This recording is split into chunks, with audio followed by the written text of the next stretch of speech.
Kieu jeung kieu we usaha teh teu maju-maju. Kunaon atuh Kang? Pulutus wae. Heeh nyi. Kieu jeung kieu we geura usaha teh teu maju-maju. Teu maju kumaha ari Akang? Kan unggal poe ge maju.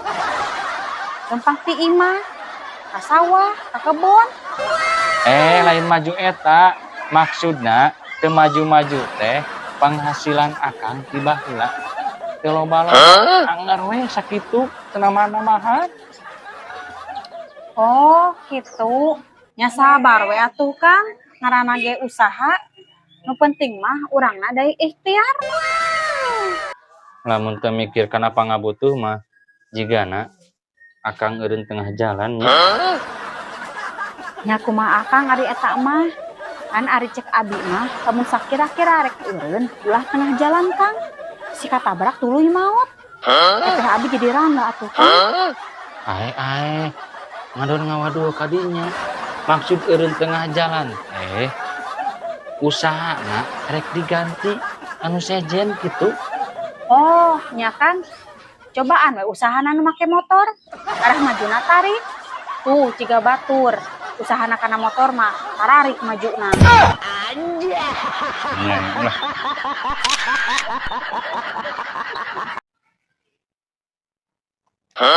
Keur naon, Kang? Ieu dititah ku Pak Haji. Nyusun data anak yatim jeung jompo. Pak Haji ngabagi cenah. Bantuan ulah, Kang? Bantuan atuh. Abi bantuan naonna? Nah ieu nu saeutik nih. Data jompo nya panguruskeun ti mimiti anu pangkolotna tepi kanu pangorana. Embung teu sanggup.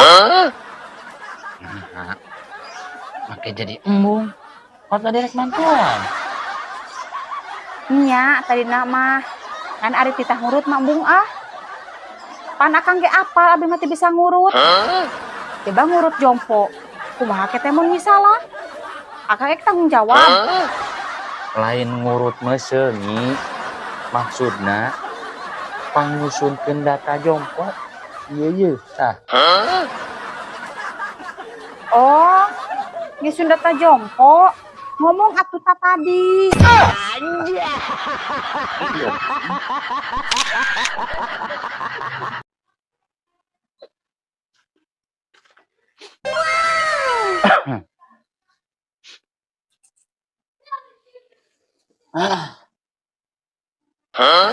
Kang, tadi petugas PLN ka dieu.